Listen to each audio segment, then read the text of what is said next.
So I've been thinking. I haven't been doing particularly well lately, and I've been kind of reluctant and or paralyzed to produce content. And I was thinking about what is the block, what is the issue that I'm having here. Pardon the wind noise, it is very windy today. And I watched Matt, aka Thought Slime's video today, and it kind of just crystallized what I've been feeling and thinking about this channel and what it is that I'm doing generally as part of this project. That this pressure to produce, this pressure to continue to escalate the quality of what I'm producing and doing and trying to be formal, professional, an educator, it's getting in the way of actually wanting to do the thing, and it's making the quality of what I'm doing lesser. When what I'm really trying to do here, what I'm really interested in doing here is like getting people interested in things, and, talking about stuff that I want to talk about. And like this platform, the YouTube, the channel that I have, I can literally do anything I want to. I can like record nearly any kind of video and publish it, people can watch it, whatever. But yet I've got this pressure to do a certain kind of video, certain quality. Quality seems to be needing to be escalating, and I've got this like neurosis around perfectionism already, which already existed before I started doing this. It's starting to creep into this creative endeavor as well. Whereas what the whole point in the first place is just to publish something regardless of content. Just don't care about it and see where it goes. And the feedback I've been getting as well is like the stuff that I don't put effort into is the stuff people enjoy the most. I mean, yes, I do still want to do some high effort pieces and that kind of thing, but I want to do it rather than feeling like I have to do it, feeling like I have a responsibility to make high-end content. Like I've had two main projects, long-form projects that have been, in production for quite some time now. There's one on addiction, and then I wanted to do like a primer on the COVID pandemic and just kind of do some basic public science stuff. And I've got scripts. The one for the addiction is like even actually finished. I could produce it and record it at any time. But I keep running into this feeling of like, it's not going to be good enough. People aren't going to like it. But, obviously that's nonsense. It's silly. But it doesn't make it any less real, the fact that it's irrational. So, much like Thought Slime, I want to start changing the nature of this channel, and this has been an ongoing set of thoughts for the last few weeks, just because I have reached a turning point or an inflection point of what it is I'm doing. So I'm gonna shoot from the hip from now on. Just make whatever content, do a lot more of these walking around videos, because I actually kind of enjoy this. I had my little angry walks with Doug Ford and that kind of thing. Speaking of which, I should say some things about him. Pardon the segue and the scattershot nature of the video. Actually, no, don't pardon it, because I don't care. Whew, windy.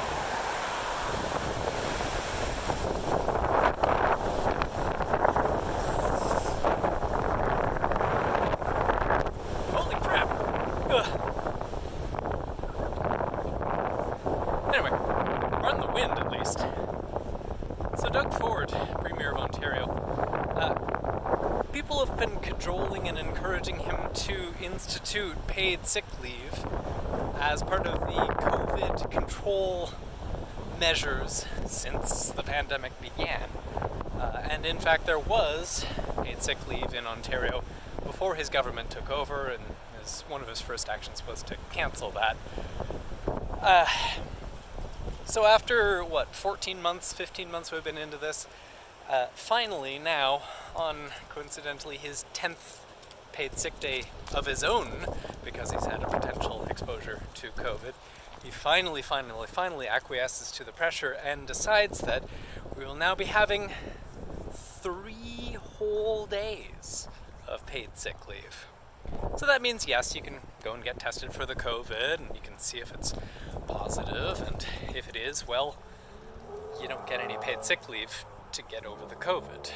You have to either lose out on that money, or what else can you do? And what if it's not COVID? Like, what if you've got the flu? What if you've got some other communicable illness, or some other condition that you just literally just need rest to get over, or physically can't go to work? Well, you're screwed. You're basically just stuck going to work, communicating that illness to other people who don't really want to get it. It's too little too late, and I feel like we're being governed by incompetent boobs. But there's economic motivations, but it's sociopathic. It's utterly sociopathic, because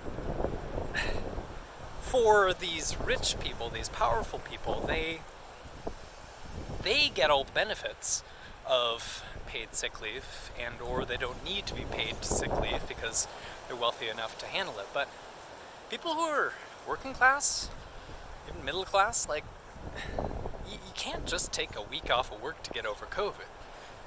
There's the possibility, the very real possibility, that you're just not going to make rent at that point. Won't be able to buy food at that point. People don't all have the supports necessary to just do that. And some employers, yes, do provide paid sick leave out of the goodness of their hearts, but very few anymore do. And what's worse, like, we're moving towards this gig economy, this contract employer economy, that even the paid sick leave that's being instituted, and even if it was a better paid sick leave, like, a contract worker doesn't have that luxury. If you're like an Uber driver or a delivery person for some Amazon contractor or something like that, you're not even employed by those companies. You are a contractor doing independent labor, and therefore you don't even get the benefit of sick leave. Ooh, look at these flowers.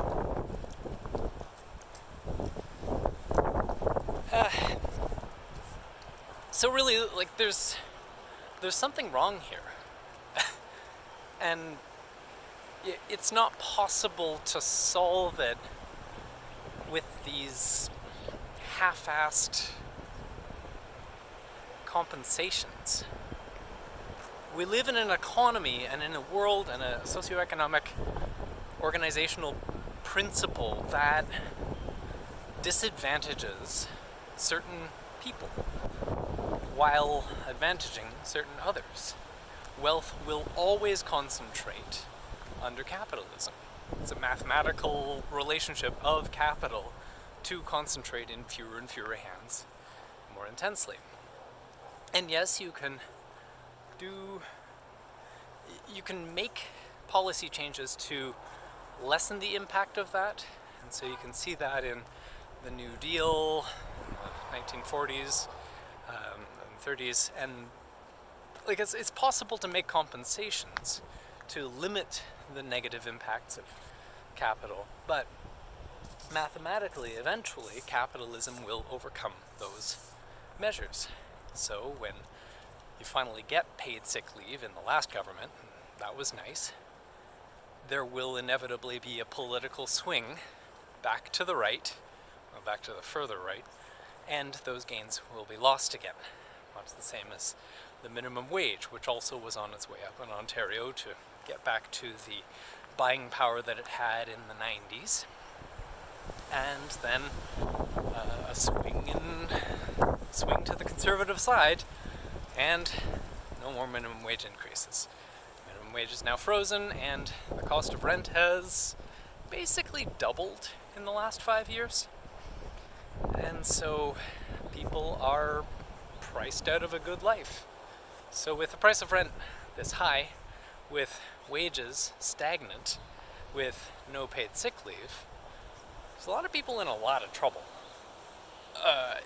Already there's an eviction crisis, especially in the United States, because holy shit. And it's only going to get worse. One wonders what it's going to take before people get angry enough to do something drastic. It's only really a matter of time. And any concessions that any government might make to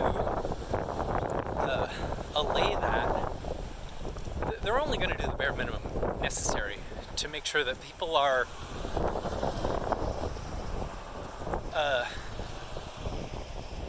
hungry, but not hungry enough to overthrow. And what's worse, if there is an overthrow, if there is a drastic change in the way we organize our world, to what? What do we do? How can we transform this world with all the norms and all the values and standards and organizational principles that we have now, the taken for granteds of this capitalistic world?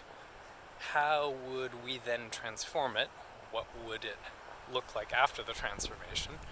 How can we continue to live together in a society in a different way? These are all rhetorical questions. I don't have any specific answers for you.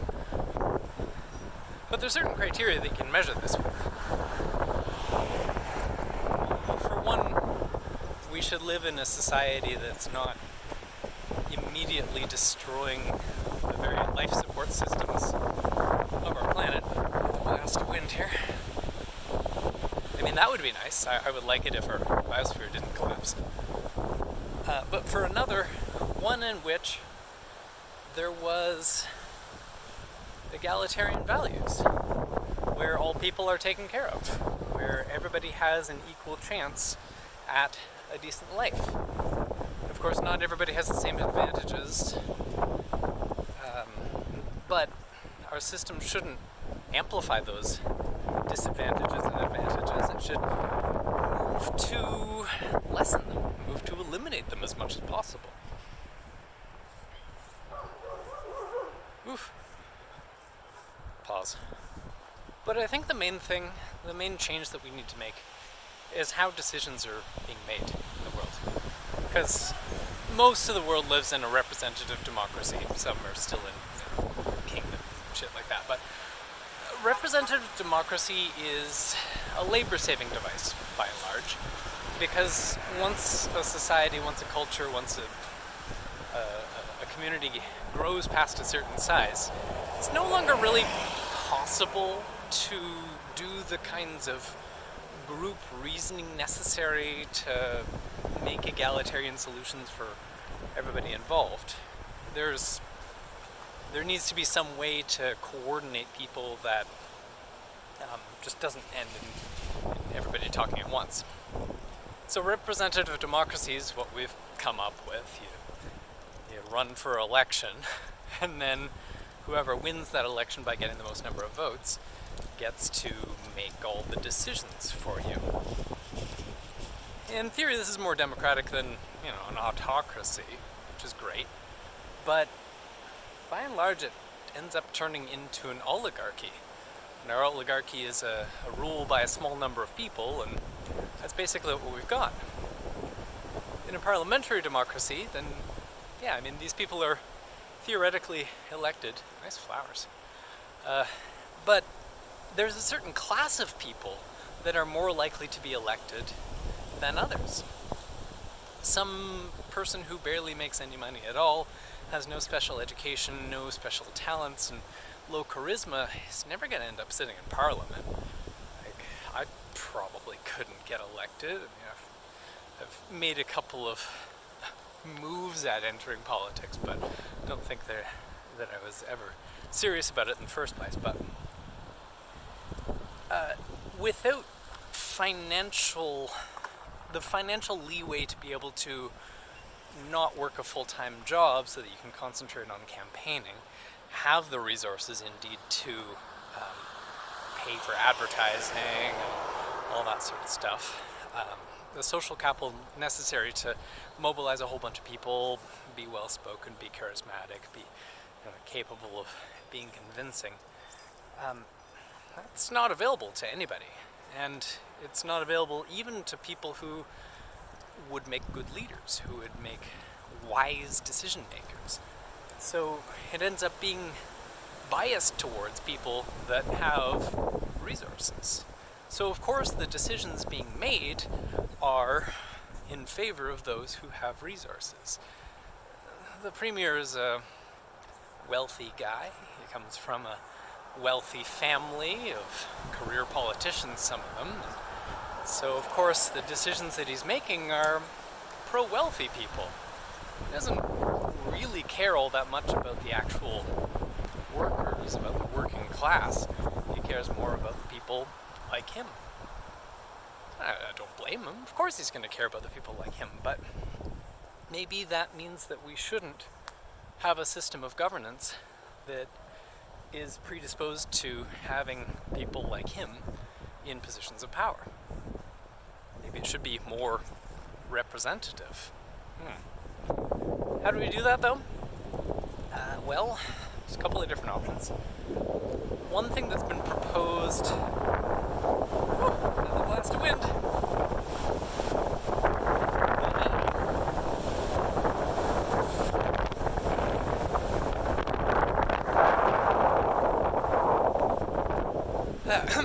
One possibility is a demarchy. Demarchy is basically that you have a representative democracy, but you don't run for election. So all the advantage that wealth and power and charisma has just kind of goes away because you don't do the campaigning. You're selected at random to make decisions, to be part of a decision-making council or group or whatever.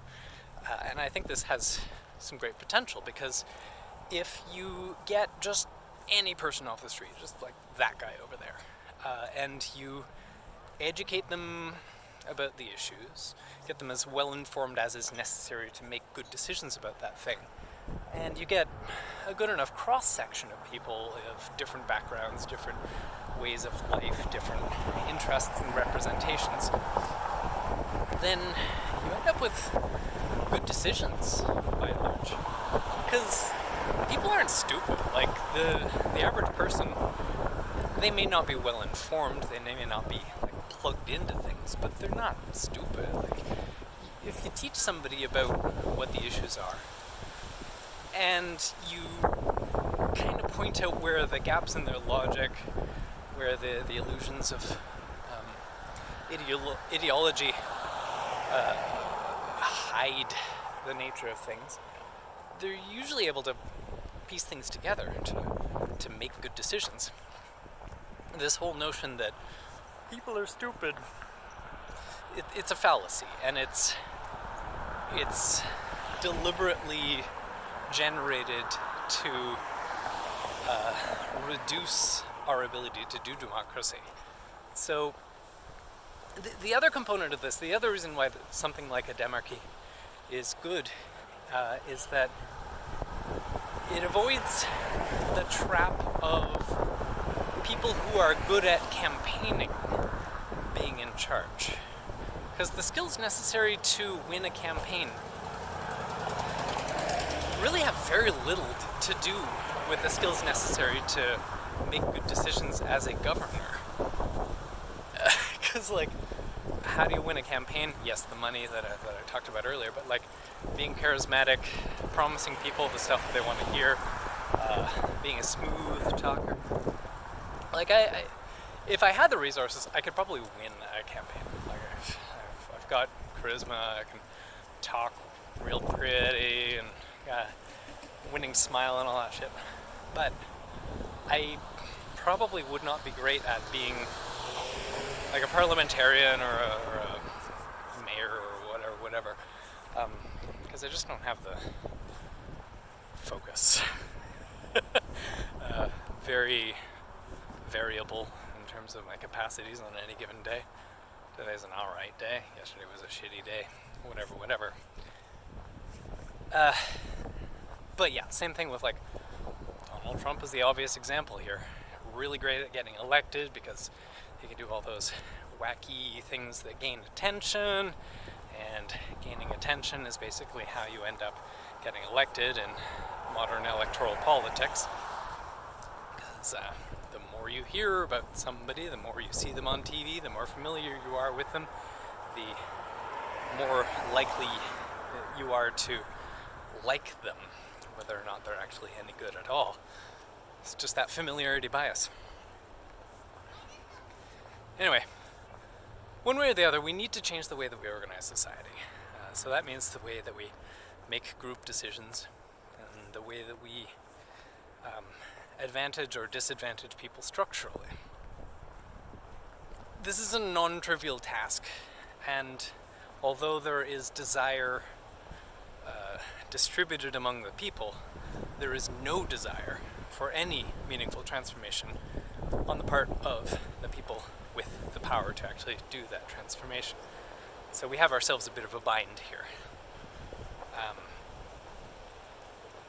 Part of my intent with starting this channel was to help people recognize the nature of this problem, the fact that we're stuck being governed by incompetent boobs and have no real democratic power of our own. And yes, there are organizations, there's ways to generate parallel power structures, but let's be honest, they don't have any real power to affect large-scale, macro-scale change. And yes, you can get involved in a mainstream political party, you can join the Green Party or whatever, but even that, like the Green Party in Canada, let's be honest, has no chance of forming government. And even then, their ideology has some problems. They're still biased by the norms, the taken for granted of capitalism, as is every other movement. There's a saying that goes that in America, the Democratic Party is where progressive movements go to die. And it's true. As soon as any mainstream progressive idea becomes popular, it starts getting watered down. All the radical ideas that could make significant change just turn into more maintenance policy. So, I don't know. I'm just kind of rambling here because I'm walking and thinking and talking and whatever. You know, I can do whatever I want because I'm a guy with a YouTube channel and a camera and a selfie stick. And anyway, I make videos daily, I hope. So if you enjoyed this content, algorithmic shit, whatever, have a good day. See you tomorrow.